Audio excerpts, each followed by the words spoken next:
Hello, my friends. On June 28th, there was a very serious accident near Nancy. Remember, the Pilatus 6 aircraft, the PC-6, which had parachutists on board, along with their instructors and a pilot, there were 11 people in all, and it crashed near a place called Tomblaine shortly after takeoff. So it took off, and then a few seconds later, it crashed, killing everyone. So the fall was, at the time, estimated to be vertical or almost vertical. This was confirmed by the BEA in a preliminary report. That's why I'm here, because the BEA issued a preliminary report. So the preliminary reports won't include any analysis or anything, but rather information, data that has been established at this stage of the investigation. So I'm here to analyze this preliminary report for you a little bit, and I brought the famous notebook. So I think everyone is up to date on the basic facts. June 28, 2026, France, near Nancy, a Pilatus 6 aircraft. Just to clarify, it's a propeller plane, single engine. It has a turbine, a Pratt & Whitney turbine, the PT6, which is very, very well known because practically a good number of planes, whether they're single engine or twin engine, like the King Air, for example, use this type of turbine. So it's very, very well known, and it drives a Hartzell constant speed propeller, so a constant speed propeller. And there are several ways to connect a propeller to a gas generator or a turbine. In the PT6, the chosen solution is that there's a reduction gearbox between the two. There's not always a reduction gearbox, but in this specific case, there is one. This sometimes represents a point of weakness. So there's a reduction gearbox that reduces the speed of the gas generator so that we reach about 2,000 revolutions per minute at the propeller. The speed of the gas generator so that we reach about 2,000 revolutions per minute at the propeller. So as I was saying, what was the aircraft doing that day? It was dropping parachutists. In fact, it had been doing that since the day before. The day before, it had done 15 runs, and it was supposed to do 15 that day. So you see, it's takeoffs and very quick climbs. A few minutes later, we open the doors, drop the skydivers, and come back. We pick up others and continue, and so on. So the day before, 15 runs had been done. 15 were planned for June 28th. And we were there at the time of the accident. So the moment we're interested in was the 6th run. So just to rule out two things that had more or less circulated on social media at the time. First, all the trims were set correctly. I didn't have when giving the news. I had ruled out the trim issue for one reason. I'll tell you which one. It's that the Pilatus PC-6 aircraft have had trim problems in the past, except that when you look today, most of the units have been modified, and now what we have is an alarm. That means if we try to take off with the trims set incorrectly, like an elevator trim, for example, that's still set nose up. That means since landing, we haven't touched it. It's outside the green zone, and well, we're going to get an alarm. So that's why at the time I had specifically ruled out that theory. There was also another one going around, and I admit it was appealing, especially since we didn't have a lot of flames at the moment of impact. Was it running out of fuel? Actually, no, it wasn't fuel exhaustion. According to the BA's estimates, there were 200 kilos of fuel at takeoff. So the outage, fuel exhaustion here, we're going to rule it out. So what do we have? What was the behavior of the plane during takeoff? Let me tell you what was established. And just by the way, these planes don't have a black box. They're not supposed to have one. That means that even when the final report comes out, you'll see there will be a lot of things that are assessed or estimated. So there won't always be extremely precise numbers. Maintenant. Now, we have an important element, maybe even better than a black box, I almost want to say, which is that there were 5 GoPros inside the plane. Why? Because if you look at the skydivers, it's 5 tandem jumps. So we have instructor and student 5 times. And the instructors, generally, they have a helmet with a GoPro on it. So to film the jump for the student so that the student can have a keepsake from that day. So there were 5 GoPros, plus there were people filming from outside, and there was also a vehicle that filmed the scene from outside. A camera from a car, a dash cam, plus probably surveillance cameras from the airport or stores and other places. So There are still quite a few videos available to the BA, even if it won't replace a temperature, torque, or pressure value or anything like that.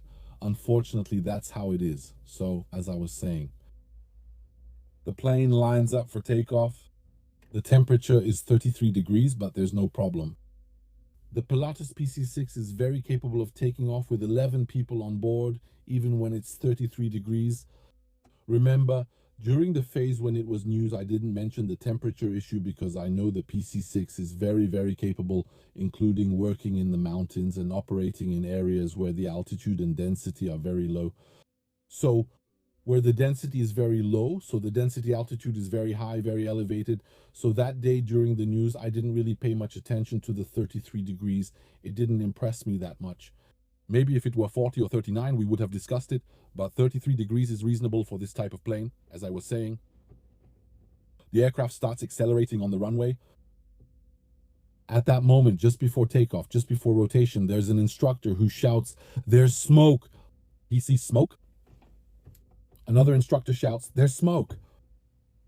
The pilot doesn't seem to have heard these calls, and he doesn't seem to have seen any smoke himself. He continued the takeoff. The instructors were alarmed enough to open a side door, so they opened a side door to air things out. The GoPro cameras, whether outside or inside the plane, don't show any smoke. But that's fine. It's okay. It's not the end of the world because the human nose is still able to detect smoke early enough, well before it becomes before it starts making the air opaque, before it starts floating around and all that. So that's why the camera doesn't see it. There was definitely smoke, as confirmed by 2 people. Now, what's next? Next, the plane continues its takeoff, and quite quickly, there's a loss of power. There is.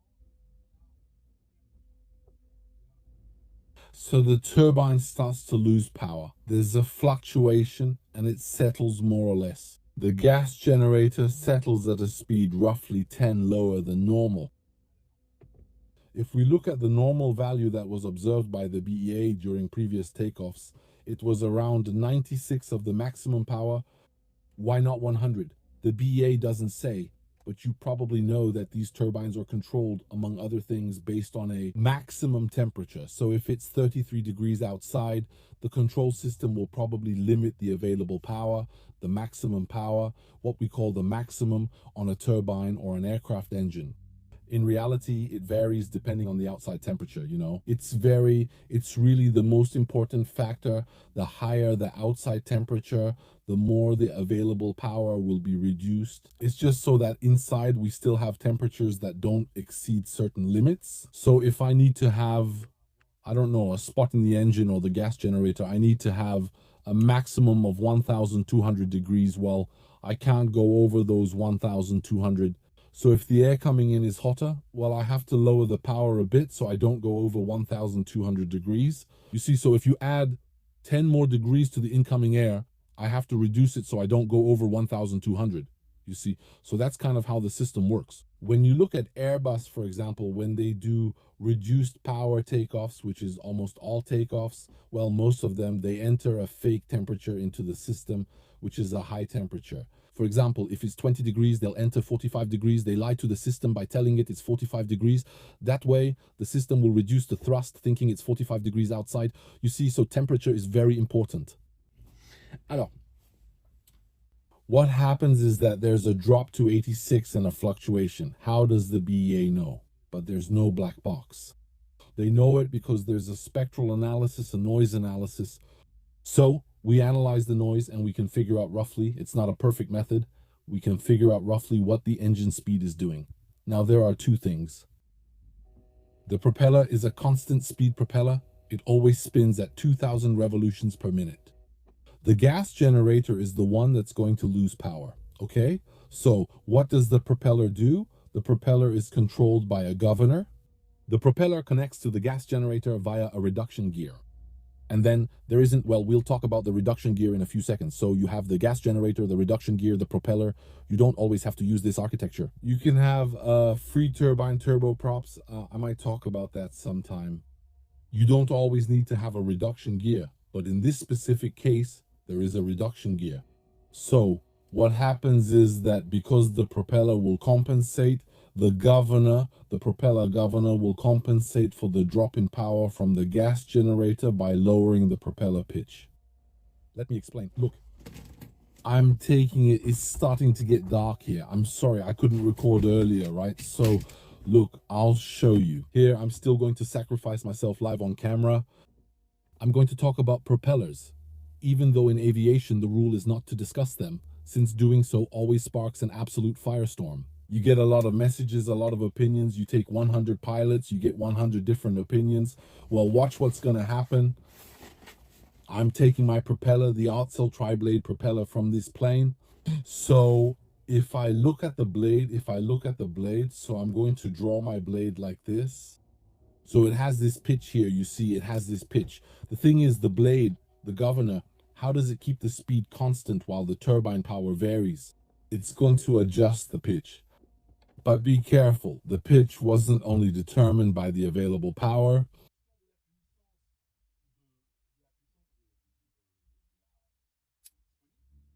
It's also a function of the speed of the plane, the forward speed of the plane. You see, I'm looking here. We're at a standstill. We're at a standstill. Stop. We're at a standstill. Come on, feet on the brakes. We go full throttle. Let's say this is a small pitch setting. It's going to reach and take this timing, right? This is the angle I'm referring to. Let's call it alpha. And the propeller sees the air. Look, I'll show you. I hope it's visible enough. The propeller sees the air coming like this, right? Okay, it's spinning, right? Spinning down like this, and it sees the air coming like this.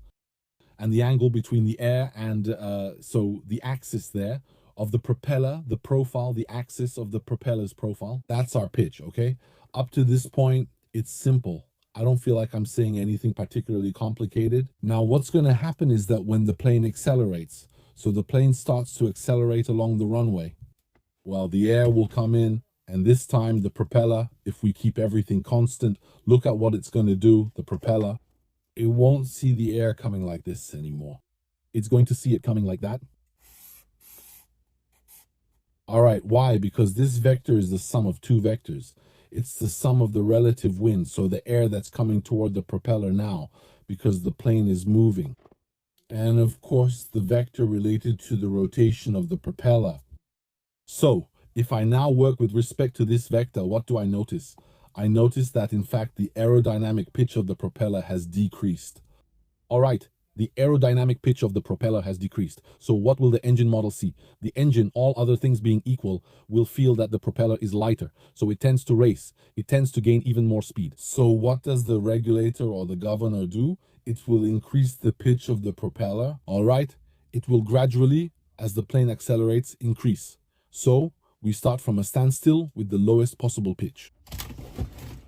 We apply the throttle, the propeller speeds up, the plane starts to move, and as it accelerates, the governor senses that the torque at the propeller is decreasing. That means it's getting lighter and lighter. If we don't adjust the pitch, it will eventually become transparent, though I don't think it will ever be completely transparent. But it will reach a point where it can't take in all the available power anymore. You see, because the aerodynamic pitch of the propeller will go towards zero, so its angle of attack will go to zero. And what will happen at that point? Well, we'll have to reduce the fuel going to the gas generator. So reduce the available torque and therefore reduce the power available to the aircraft. All right, so what happens is that the problem with constant pitch propellers in our case is that you don't see the pitch, you see the RPM. And the RPM stays constant even when the engine loses power. Because if the engine loses power, what do? Let's imagine you have the governor, the plane is climbing, the engine loses power. What do? You reduce the propeller pitch to make it lighter. You see, what happens to the RPM? The RPM stays constant. So at the start, we had 2,000 revolutions per minute. Here we lost some power, but we're still at 2,000 revolutions per minute. Okay, that's why there's an alarm in the PT6. Well, in the plane, that will indicate the propeller has reached the minimum pitch, has reached the minimum setting. So it's something, an alarm, I'm telling you, roughly speaking from memory, it says something like that. You have a kind of dial. It says prop low. Sometimes I write it backwards, low pitch. All right, low pitch. It means, okay, be careful. When this alarm goes off, it means your engine isn't supplying power to the propeller. It means the propeller isn't getting any power. There's no power available for the propeller. That's why it dropped back to minimum pitch. You see, and that's really annoying. It means there's not enough power. Now, that's an alarm that will actually come on in the plane. So the plane starts to climb. We have the low pitch alarm on the propeller. We have these RPM fluctuations. We have this drop in RPM. So basically we have a turbine that's failing on us. We're heading towards an engine failure. Even if we don't have a complete failure, like the plane going silent when you hear nothing at all, engine failures aren't always 0 or 1. It's not always binary. I prefer binary failures. I do. Honestly, if you ask me, I prefer failures where it's just bam, you've got nothing left. Okay, speaking in terms of from a safety perspective. People who have a failure, who experience a sudden clear-cut failure like that, well, they accept the decree of providence. They know that, okay, today is a bad day. I don't have an engine anymore. So what do? They go into a glide and all that. The problem, my friends, with a partial failure, if I may say so, is that it's very tricky. It's that you don't know how much power you've lost. So maybe you have enough power to stay level, turn around and come back to land gently. Maybe you have enough power, maybe not. But in any case, you're running a deficit. You have a deficit, but how much you can't assess. There's no way to assess it. So that's the first point. Secondly, there's another alarm that's going to go off. And the other alarm that's going to go off will say fuel filter.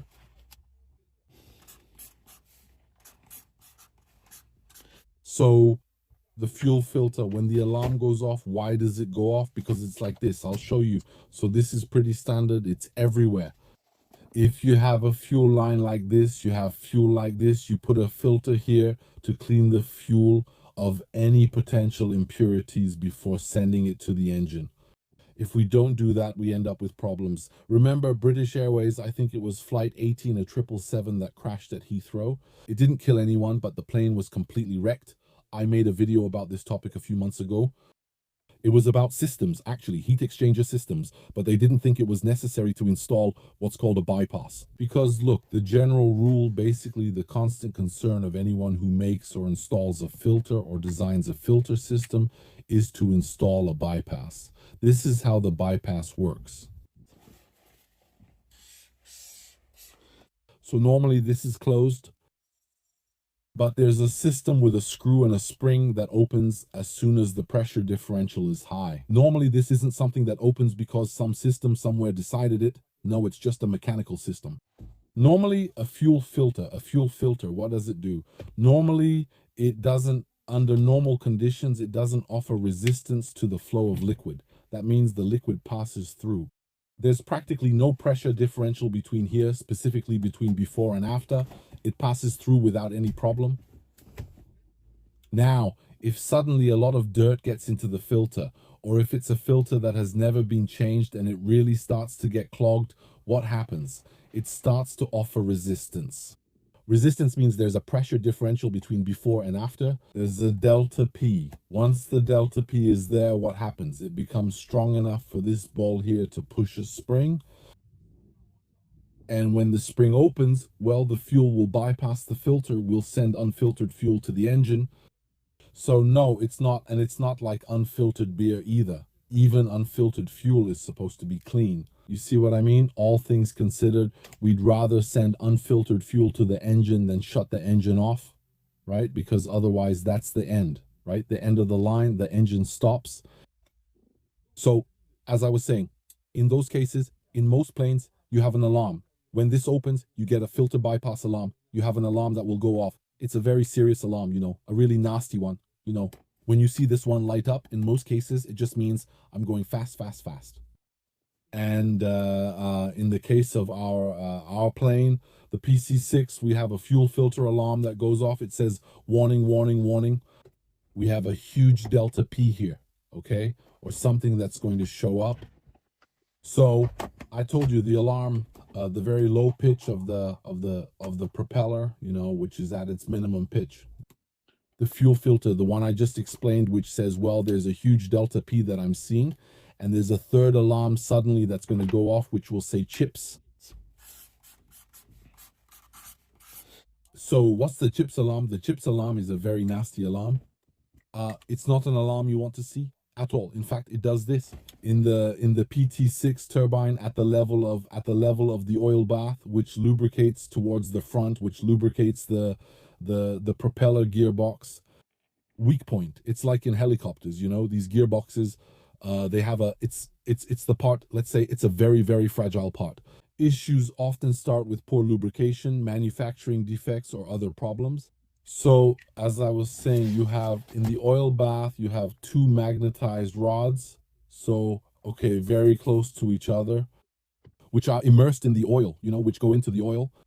If there are pieces of metal that start to spin in the oil because somewhere a bearing has cracked, something is starting to break. Well, what's going to happen is that you'll have pieces of metal that will be captured by these rods. And if enough pieces are captured, it will create continuity in an electrical circuit. And that turns this thing on. So it turns on this light that says chips. It means be careful, you have metal in the circuit. So normally, it was designed, it was imagined, planned so that normally it triggers long before a breakdown because, well, that's the goal. I mean, what's the point of you telling me this when the turbine is breaking down right now? It's breaking down. Your alarm is useless to me. You see what I mean? Normally, it should trigger long in advance. It should have a predictive role. Careful, something is happening. And then we remove the turbine, we look inside and everything, we find the source. Maintenant, now in the past, yes, in the past, it saved people. In the past, there were cases where bearings exploded. Like there was a case in Canada, I don't remember, in Canada, in the United States, about 20 years ago, where there was a strong electric current. Because of that, there are many reasons why metal parts can break. It could be poor manufacturing, things like that. But sometimes it can be an electric discharge. There was a starter that sent I don't know how many hundreds of amps through the engine. That's enough to arc through a weakened bearing, which then exploded, but it gave enough of a warning in advance so that people could do something. So in this case, there wasn't even that. The guy, he's there, and then suddenly all these alarms go off at once. So we're dealing with an engine failure. Now the oil, where does the smoke come from? Where does the smoke come from? So the BEA looked for it. They looked for traces of soot, but they didn't find much. They have a system, they have an air conditioning system. They checked inside it because that's a pretty common source. There's nothing, they didn't find anything. They checked the electrical wiring, so they took apart the entire electrical network, the plane's electrical system, to see if there were any arcs, any melted insulation, things like that. They didn't find anything. So what are we left with? There's only one thing left. It's probably oil that sprayed out of the engine, that came out of the engine and touched some hot parts. And then that creates a pungent smoke, very distinctive. And afterwards, you don't find much. The problem is that after the firefighters came and there was extinguishing foam and so on, it's hard to find that, especially since just a few drops of oil can be enough to create enough smoke to alarm one or two people, even like in this case. So what happened is that the aircraft kept climbing, but then be careful at times. That's where I was. I was very skeptical. I'm not going to lie. It's that the engine is clearly about to give out.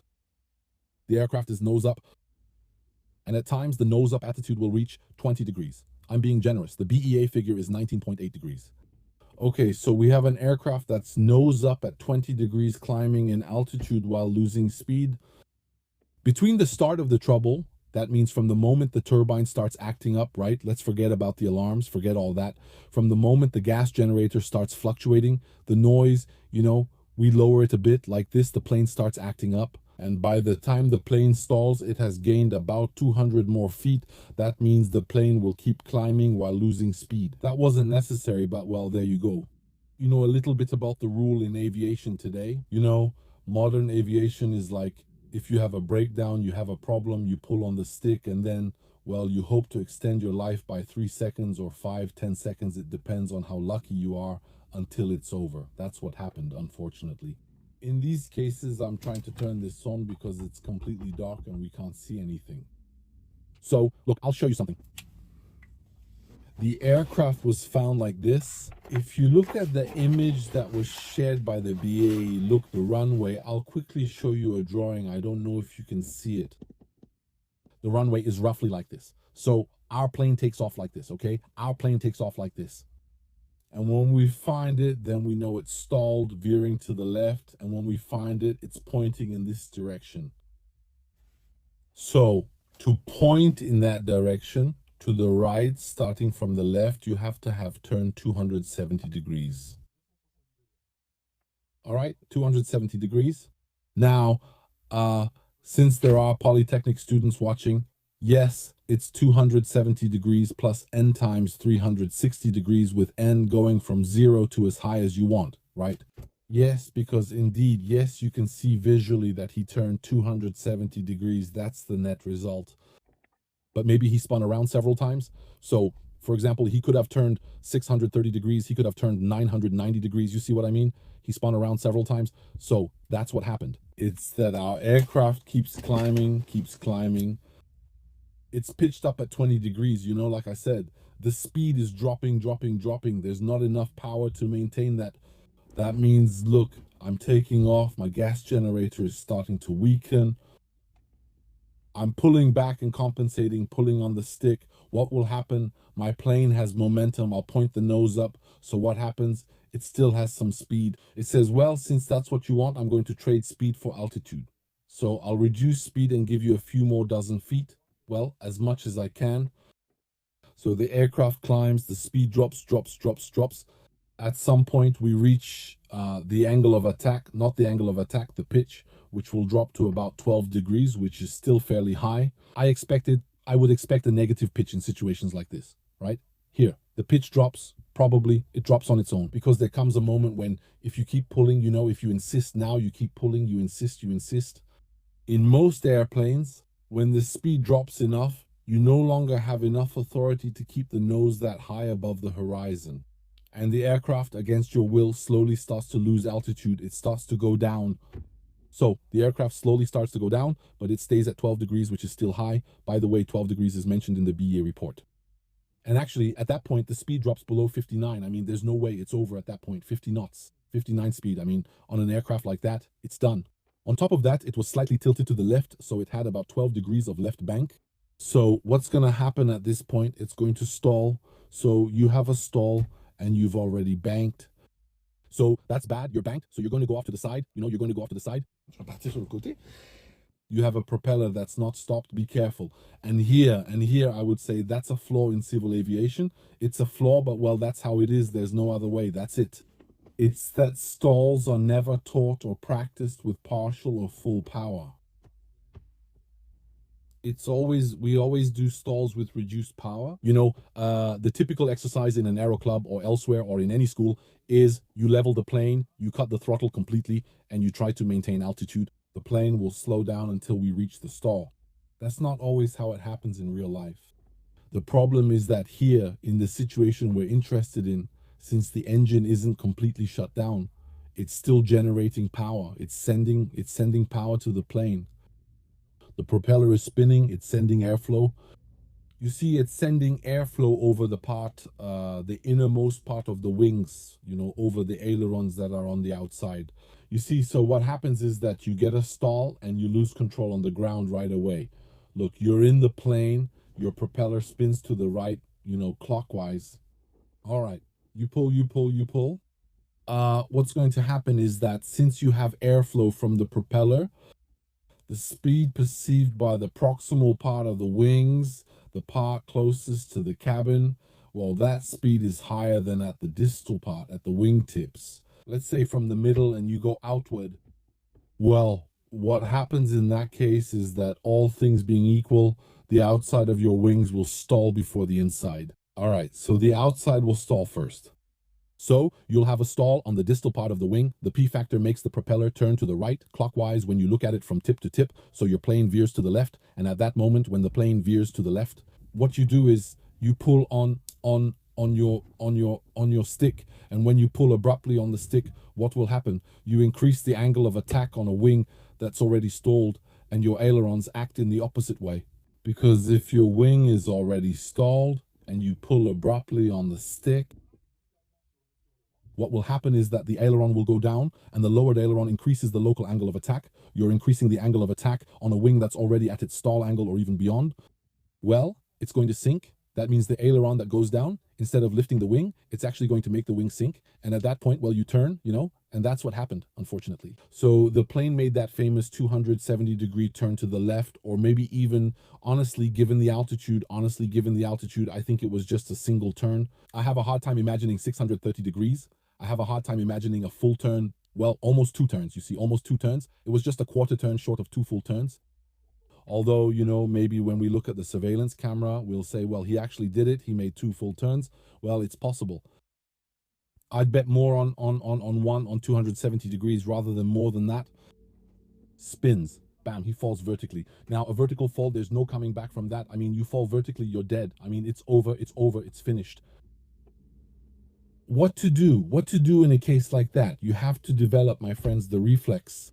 You're flying your plane, someone takes a bucket of ice water without you knowing and dumps it on you brutally. You yell out loud, and while doing so, you have to keep moving your hand, your arm, and keep pushing on the stick. Whatever happens, you're flying. Boom, boom, boom. What's going on? Okay, you say what's going on, you throw out a curse word. I'm not really a fan of swearing in planes and all that. The other day, 2 days ago, I was on a British Airways plane. I dropped a water bottle. I let out a curse word. I asked God for forgiveness because honestly, on the ground, it's not a big deal. But when you're flying in the air, you still have to keep a certain decorum about these things. It's not superstition, but we understand each other since we're neighbors. I was saying that you let out your curse word, it's not a big deal, but your arm has to go forward. Pulling back on the stick, my friends, in case of trouble, problems, weird things, is condemning yourself to certain death. It's like lying down on the tracks of a high-speed train. It's guaranteed death. I'm telling you, you won't make it out alive.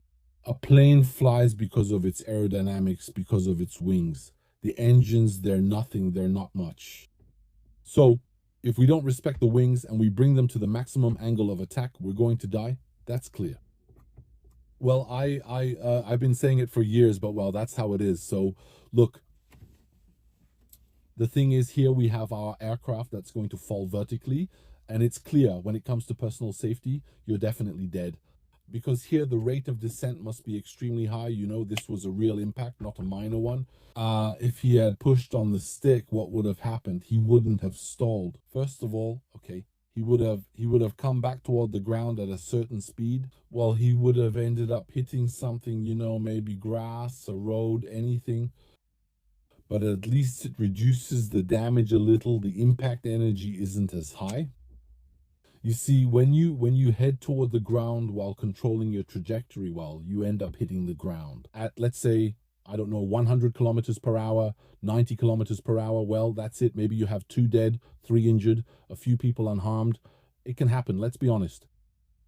But if you pull on the stick to increase the potential energy and reduce the speed to 0, well then, after that, it's a free fall.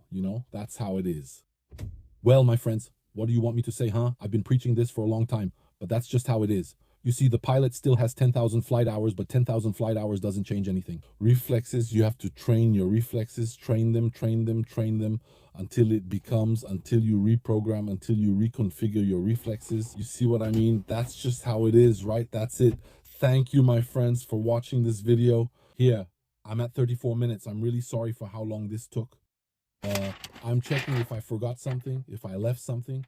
No, I didn't leave anything. I think I have everything. I've opened everything. I'm looking at my documents, all that. Okay. But sorry, really, it took a lot of time. I expected it to take less time. Thank you. I'll show you my new book, Astrology, which just came out as a sequel that's bigger than the last one. This is also my first time seeing it, so it's the first time I'm showing it to you. And then it's available on Amazon in Kindle format, in paperback format. And then I'll see you in the next video. Leave your comments.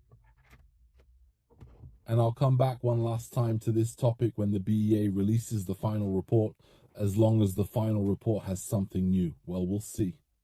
Until then, it wasn't fuel contamination, it was analyzed. Of course, when there's a plane crash, the first thing we always do is seal off the truck and everything. Then we check the fuel, and in this case, there was nothing unusual. The fuel was normal. There you go, my friends. See you very soon.